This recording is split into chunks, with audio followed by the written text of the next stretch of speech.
দেওয়ার দরকার নাই, এগুলো এই সাফারিংসের মধ্য দিয়ে আমরা বড় হয়েছি, আমরা দেখতে দেখতে বড় হয়েছি। আপনাদেরকে শুধু একটা কথা জানাই, যখন বিএনপি জামাত জোট ক্ষমতায় 1 থেকে 6 তখন বিরাট আন্দোলন হয়েছিল জাতীয়করণের জন্য। সাইফুর রহমান খান, আল্লাহ ওনাকে জান্নাতুল ফিরদাউস নসিব করুন, উনি অর্থ এবং পরিকল্পনা মন্ত্রী ছিল। তুমুল চাপ সত্ত্বেও তিনি বললেন যে এইটা কোনোভাবেই সম্ভব না, তাহলে নাকি এটা রাজকোষ খালি হয়ে যাবে।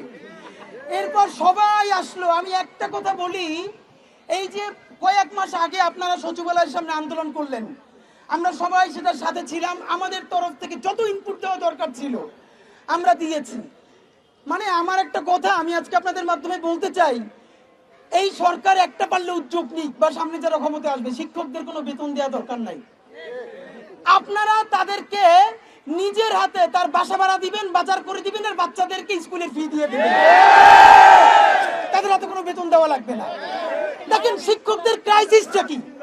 একজন শিক্ষক, একটা মাধ্যমিক স্কুলের যিনি এমপিওভুক্ত বেসরকারি শিক্ষক, অনেকেই বাংলাদেশে জানে না, আমরা যে সমালোচনা করি, আমার বোনও শিক্ষক, তা আমরা মজা করে অনেক সময় বলি যে তোরা ঠিক মতো ক্লাস নাও না, তোদের তো বেতনই দেওয়া উচিত না, খালি বন্ধ। তখন সে বলে যে বাংলাদেশের মাধ্যমিক শিক্ষকরা যেই টাকা বেতন পায়, এরা যে ভাড়া দিয়ে স্কুলে বা কলেজে যায় আর আসে, এই জন্যই সরকারের সারাদিন প্রশংসা করা উচিত।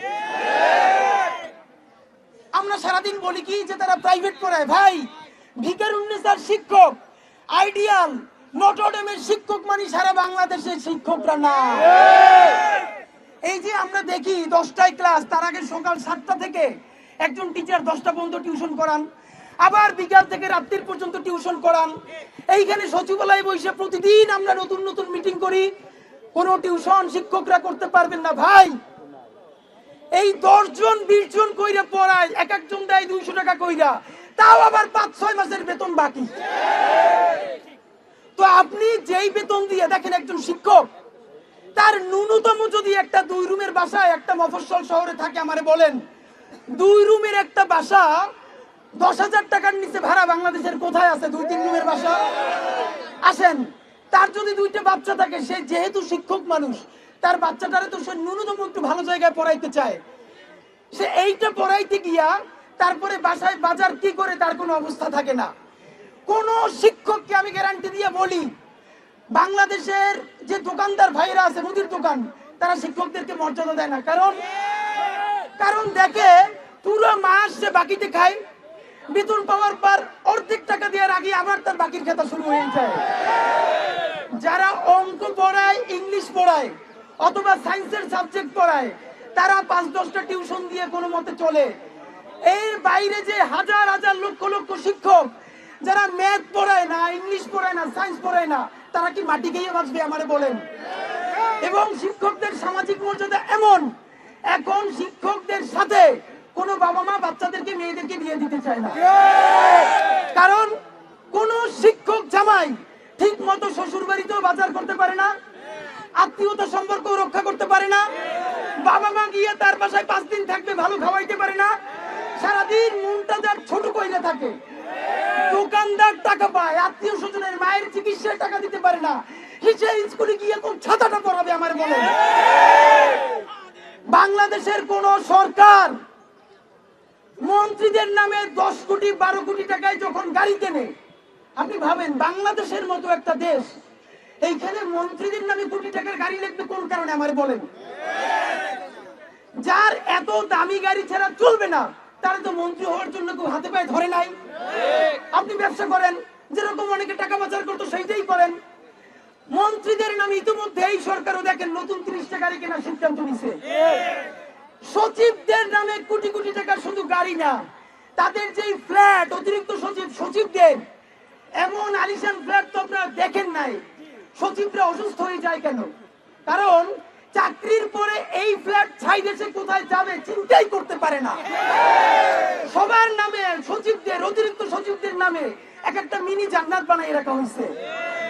সামরিক বাহিনীর কর্মকর্তারা চাকরিতে তো প্রিভিলেজ থাকেনি, তারপরে অবসরে যাওয়ার পর ডিওএইচএস তাদের নামে বাড়ি আছে, তাদের নামে ফ্ল্যাট আছে।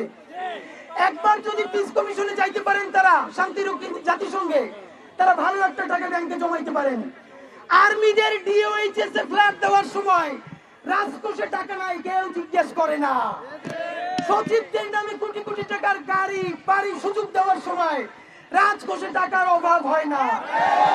মন্ত্রীদেরকে শুধু এইটাই না, ট্যাক্স ফ্রি কোটি কোটি টাকার গাড়ি মন্ত্রীরা আনতে পারবে, এমপিরা আনতে পারবে, এই জন্য রাজকোষ ফাঁকা হয়ে যায় না। বাংলাদেশের রিক্সাওয়ালা, ভ্যানওয়ালা, সবজিওয়ালা, শিক্ষকের টাকায় পূর্বাচলে যে উড়াল সেতু করা হয়, যেখানে সিএনজি উঠতে পারে না, তখন রাজকোষ ফাঁকা হয় না। আর আমার শিক্ষক যাদের হাত ধরে নতুন জাতি দাঁড়াবে, তাদেরকে 2000 টাকা বাসা ভাড়া ভাড়ানোর জন্য আবার লাখ লাখ টাকা খরচ কইরা সচিবালয়ে মিটিং করা লাগে। তাদেরকে বেতন কতটুকু বাড়ানো দরকার, এইটার জন্য পারলে সচিবালয় থেকে বিদেশে 1 কোটি টাকা খরচ কইরা সফর দিয়ে আসা লাগে। সরকার আপনার বিনীত অনুরোধ জানাই, আবার সকল রাজনৈতিক দলগুলো করতেছে আর একটা রাজনীতি। সরকার যদি জাতীয়করণের উদ্যোগ নেয়, বলে না এটা আপনারা কইলেন না, এটা আমরা এসে করবো, তাইলে আমাদের নাম হবে। এর আগে বিএনপি, তারপরে আওয়ামী লীগ, মানে শিক্ষকদের নিয়ে রাজনীতি ঠিক মতো আছে, শিক্ষকদের তকদিরে আর কোনো পরিবর্তন নাই। ভাইরা আমার, যদি শিক্ষকদেরকে বেতন দিতে বেশি কষ্টই হয়, তাহলে সরকারের একটা ভালো পরামর্শ দিয়ে শেষ করি। লক্ষ লক্ষ শিক্ষক তো এদেশে যেই পরিমাণ ক্ষতি শিক্ষার নামে হাসিনা করছে, এইটা পড়ালেখা না করাইয়া পোলাপান নৈকদিন লিস্টে রাখলেও দেশের উন্নয়ন হইতো। আবার দেখেন, শিক্ষকদেরকে আর একটা ভয়াবহ কথা বলি, ইউনো অফিস, জেলা অফিস থেকে শিক্ষকদের নামে বিভিন্ন ট্রেনিং আসে, আইসিটি ট্রেনিং, এই সেই 7 দিন ট্রেনিং এ গেলে 10,000 টাকা পাবে। কেউ বলে না যে এই 10,000 টাকা ট্রেনিং এর জন্য উপজেলা শিক্ষা অফিসাররে প্রত্যেক শিক্ষকের 2-3 হাজার টাকা কইরা আবার ঘুষ দেওয়া লাগে। আপনারা কেউ সামনে স্বীকার করবেন না, কিন্তু কথা সত্য দিলে বলেন। একটা ঢাকায় যদি ট্রেনিং এ আসে, সেই ট্রেনিং এর জন্য প্রথম দেওয়া লাগে উপজেলা শিক্ষা অফিসারের অ্যাসিস্ট্যান্ট রাখা যায়। তারপরে এটা এখন আর টাকায় না, এখন হলো পার্সেন্টেজ পুরো প্রোগ্রামের। এখন আবার কেমন হইছে, যাবে শিক্ষক একটা উপজেলা দিয়ে 10 জন, এখন 10 জনই বলছে ঠিক আছে আমি 2000 টাকা করে দিব। তখন নিলাম হাঁকায়, কিরম নিলাম, যে তার পুরো যেই টাকা পাবে তার থেকে যত পার্সেন্ট বেশি দিবে তাদেরকে তারা নাম পাঠাবে। এই কইরা এখন আফসোসটা বলি, সচিবদের এই নিয়ে কোনো দুঃখ নাই, সামরিক বাহিনীর নাই, রাজনীতিবিদদের নাই। কারণ বাংলাদেশের আমলারা, বাংলাদেশের সুশীল সমাজ, অন্যান্য সবাই, কারো সন্তান ইউনিয়নে, উপজেলায়, জেলার বেসরকারি শিক্ষা প্রতিষ্ঠানে পড়ে না। এই শিক্ষকের ভ্যাট ট্যাক্সের টাকায় তার বাচ্চা পড়ে ইংলিশ মিডিয়ামে অথবা প্রাইভেট বিশ্ববিদ্যালয়ে। আর একটু বড় হইলে তারা আমেরিকা, কানাডা, অস্ট্রেলিয়া, মালয়েশিয়া পাঠিয়ে দেয়। সুতরাং তার তো কোনো আফসোস নাই। সরকার বাহাদুর, আল্লাহর ওয়াস্তে আপনারা তো বেশ কিছু ভালো কাজের উদ্যোগ নিছেন। এই দাড়িপাকা শিক্ষকরা অল্প কয়টা টাকা বেতন বাড়ানোর জন্য এই যে আজকে কালকে মার খাইলো এখানে আছে, এদের 90% এদের বাড়ি থেকে টাকা ধার কইরে এই প্রোগ্রামে আসছে। প্রতিবার টাকা ধার কইরে আসার সময় বলে এবার দাবি আদায় হবে, আর সমস্যা নাই।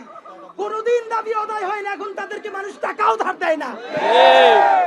যদি দেশ বাঁচাইতে চান, শিক্ষা বাঁচাইতে হবে। শিক্ষক না বাঁচলে শিক্ষা বাঁচবে না। যদি মনে করেন আপনাদের একটু ব্রেক নেওয়া দরকার, তাইলে সরকারকে সর্বশেষ অনুরোধ, লেখাপড়া তো অনেক হয়েছে হাসিনার আমলে, পোলাপান লাগে বছরখানেক রেস্টে থাকুক, শিক্ষকরাও রেস্টে থাকুক। আপনারা ফাঁকে রাজকোষে একটু টাকা জমাই ফেলেন। শিক্ষকদেরকে ন্যূনতম এখন তাদেরকে বাসা ভাড়া দেয় 1500, বাড়াইছে 1500। তাইলে শিক্ষা উপদেষ্টা আপনারে বলি 1500 টাকা না, 15,000 টাকায় ইনকিলাব মঞ্চে আপনারে একটা বাসা ভাড়া করে দিবে, আপনি থাকবেন? যদি 15,000 টাকা বাসা ভাড়ায় আপনি এখন এবং মরা পর্যন্ত থাকতে পারেন, তাইলে আমাদের শিক্ষকদের কোনো সমস্যা নাই।